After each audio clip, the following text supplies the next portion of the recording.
नमस्कार दोस्तों। आज का वीडियो उन भाई बहन के लिए है जिन लोगों ने मुझे कमेंट्स में कहा था कि हम लोग नर्सरी से जब भी रोज़ का प्लांट लेके आते हैं तो नर्सरी में वो प्लांट पूरी तरह से कलियों से और फूलों से भरा था।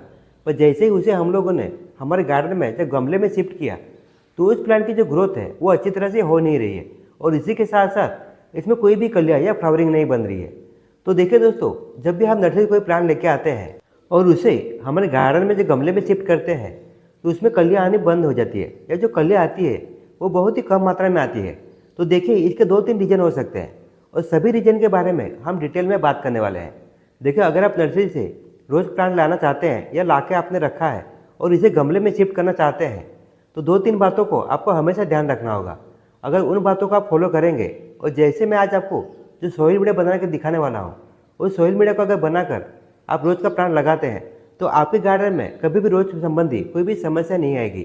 और जैसे नर्सरी में जो रोज का प्लांट पूरी तरह से कलियों से और फूलों से भरा था, वैसे ही दोस्तों आपके गार्डन में भी ये प्लांट एक महीने के अंदर ही इसमें बहुत सारे नए शूट्स आकर ये पूरी तरह से कलियों से और फूलों से भी भर जाएगा। तो चलिए दोस्तों, वीडियो की शुरुआत करते हैं।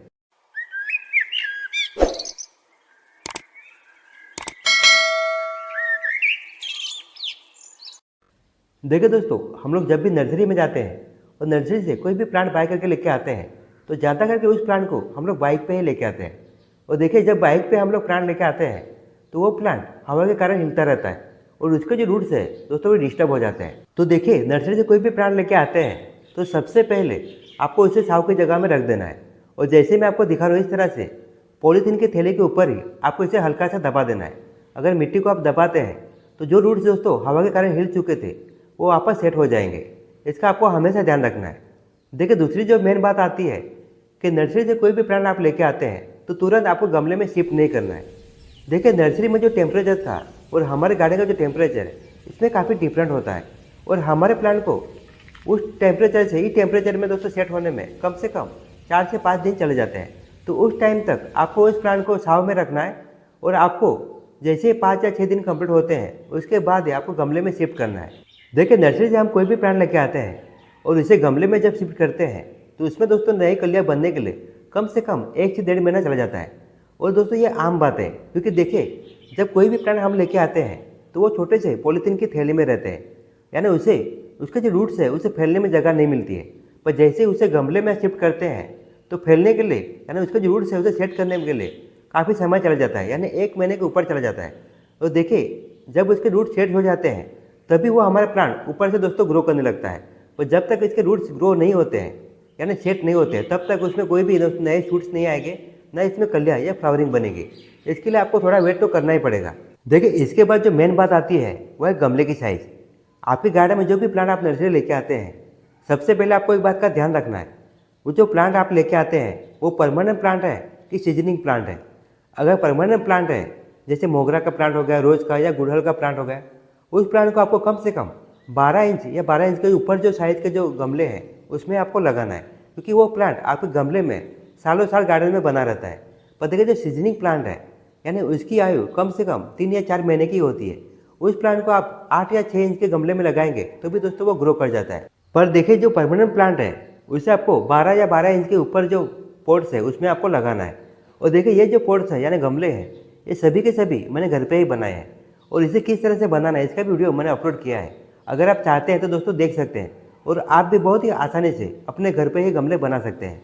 देखिए दोस्तों, आप जब भी नर्सरी में जाते हैं तो अलग अलग वैरायटी का आप प्लांट लेके आते हैं और सभी प्लांट के लिए आप एक ही तरह के सॉइल मीडिया बनाते हैं यानी मिट्टी बनाते हैं और उस मिट्टी में सभी प्लांट को लगा देते हैं और यही सबसे बड़ी गलती हो जाती है। देखिए, जो भी प्लांट हम लेके आते हैं जैसे प्लांट होते हैं उसके हिसाब से उसकी जो सॉइल मीडिया की ज़रूरत है वो भी अलग अलग होती है। पर हम लोग अक्सर यही करते हैं कि हमारे गार्डन में जितने भी प्लांट हैं जो हम गमले में लगाना चाहते हैं सभी प्लांट के लिए हम एक ही तरह से मिट्टी बनाते हैं और उस प्लांट को लगा देते हैं। और यही दोस्तों रीज़न होता है हमारे गार्डन में जो रोज़ का प्लांट है उसमें फ्लावरिंग ना आने का। तो देखिए, रोज़ प्लांट के लिए आपको स्पेशल सॉइल मीडिया बनानी है और इसे किस तरह से बनाना है वो भी मैं आपको बता देता हूँ। देखिए, रोज़ प्लांट के लिए जो हम लोग गमले की मिट्टी बनाने वाले हैं उसके लिए जो सबसे पहले हम चीज़ लेने वाले हैं वो है गोबर की खाद। देखिए, अगर आपके पास गोबर की खाद नहीं है तो इसकी जगह पे आप वर्मी कंपोस्ट का भी इस्तेमाल कर सकते हैं। आपको 30 से 35% इसको इस्तेमाल करना है। और देखिए दोस्तों, ये जो गोबर की खाद आप देख सकते हैं मैंने इसे घर पे ही रेडी किया है। यानी बरसात के पहले मैंने गोबर के जो कंडे हैं उसे लेके आया था और पूरी बरसात में इसे दोस्तों ऐसे ही बिकने दिया था। और अभी आप देख सकते हैं इसे मैंने धूप में दोस्तों सुखाने के लिए छोड़ दिया है और ये बहुत ही अच्छी तरह से पाउडर बेस में बन चुका है और इसका आप इस्तेमाल कर सकते हैं। देखिए अगर आपके पास गोबर की खाद नहीं है या वर्मी कंपोस्ट भी नहीं है तो उसकी जगह पे आप दोस्तों गोबर के कंडे का भी इस्तेमाल कर सकते हैं। तो गोबर के कंडे आपको कम से कम 2 दिन के लिए पानी को में अच्छी तरह से भिगा देना है और उससे दोस्तों बाहर निकाल कर आपको हाथ से उसे बारीक कर लेना है और इसे कम से कम 2 दिन के लिए आपको धूप में सुखा देना है और उसके बाद आप इसका इस्तेमाल कर सकते हैं। देखिए गोबर की खाद ये स्लो रिलीज फर्टिलाइजर है, यानी एक बार हम देते हैं तो कम से कम 1.5 से 2 महीने तक आपको अदर कोई भी फर्टिलाइजर देने की जरूरत नहीं पड़ेगी और इसका जो न्यूट्रिशन है हमारे प्लांट को दोस्तों कंटिन्यू मिलता रहेगा। देखिए इसके बाद आप देख सकते हैं जो मिट्टी मैंने ली है इस मिट्टी में काफ़ी ज़्यादा मात्रा में रेत की मात्रा है। देखिए अगर आपके पास लाल वाली मिट्टी नहीं है तो इसकी जगह पे आप दोस्तों रेत का या बजरी का भी इस्तेमाल कर सकते हैं।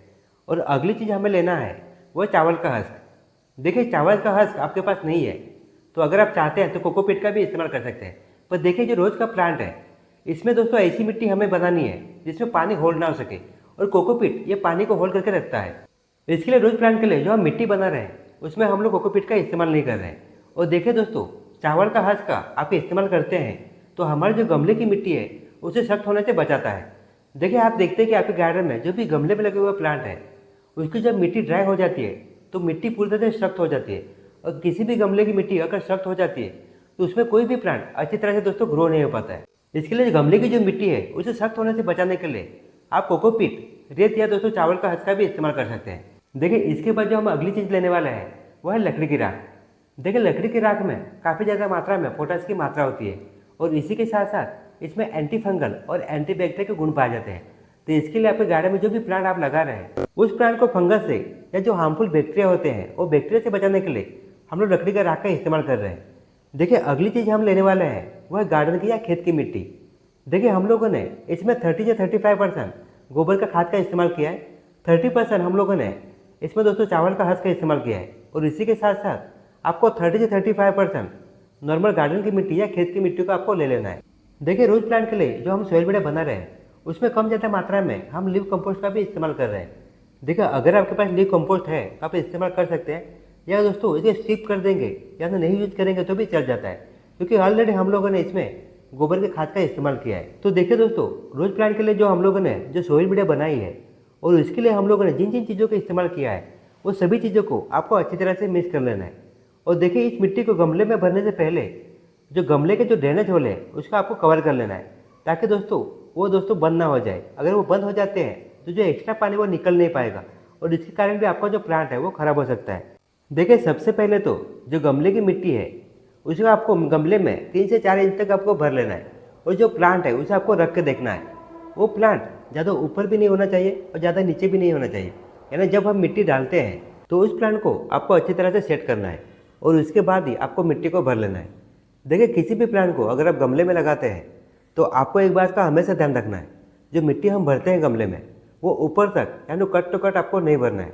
ऊपर से गमला दोस्तों 1 से 1.5 इंच तक आपको छोड़ देना है ताकि हम लोग जब भी पानी देते हैं तो पानी दोस्तों गमले के अंदर ही रहे।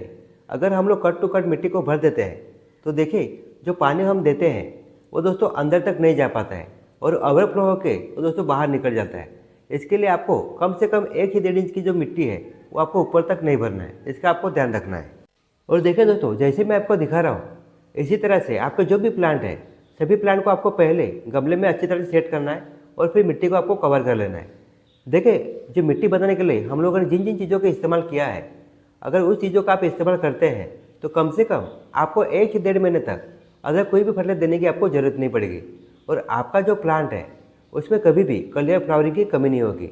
देखिए आप लोगों का हमेशा सवाल रहता है कि हम लोग नर्सरी जब प्लांट लेके आते हैं तो वो प्लांट पूरी तरह से कलियों से और फूलों से भरा रहता है, पर देखिए जैसे ही हम लोग गमले में लगाते हैं या हमारे गार्डन में लगाते हैं तो उसकी जो ग्रोथ है वो अचानक से रुक जाती है और उसमें ना ही कोई कलियाँ या फ्लावरिंग बनती है। देखिए इसके 2-3 रीजन हो सकते हैं और मैंने स्टार्टिंग में आपको बताया था आप जब भी नर्सरी से कोई प्लांट लेके आते हैं तो सभी प्लांट के लिए आप एक तरह से मिट्टी बनाते हैं और उसी मिट्टी में सभी प्लांट को लगाते हैं। पर देखिए जितने अलग अलग वैरायटी के हमारे प्लांट होते हैं उतनी वैरायटी की उन्हें मिट्टी भी आवश्यकता होती है क्योंकि सभी की रिक्वायरमेंट अलग अलग होती है।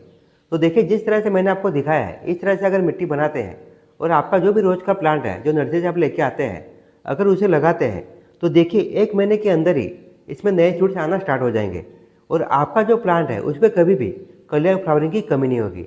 तो चलिए दोस्तों, अभी इसी के साथ आपसे विदा लेता हूँ। आशा करता हूँ कि आपको वीडियो पसंद आया हो। अगर आपकी वीडियो थोड़ा सा भी यूजफुल लगे तो इस वीडियो को लाइक और शेयर करना ना भूलना। तो मिलते हैं दोस्तों नेक्स्ट वीडियो में नेक्स्ट टॉपिक के साथ।